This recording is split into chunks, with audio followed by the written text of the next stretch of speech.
Pinangunahan ng pamahalang panlalawigan ng Basilan ang pag-aayos sa 4 na grupo sa ilalim ng Pagsulot-duk Pagduwaa Pagbanta program sa Lamitan City.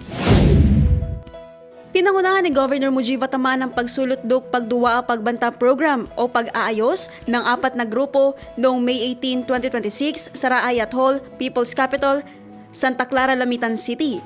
Kabilang sa mga nagkaayos ang grupo ni Commander Hatam Indanan ng Barangay Bankuang at Commander Barahim Paising ng Barangay Buhebaka. Kasunod ang grupo ni Commander Rasim ng Barangay Bana at Commander Listari Masari ng Barangay Buhelebeng.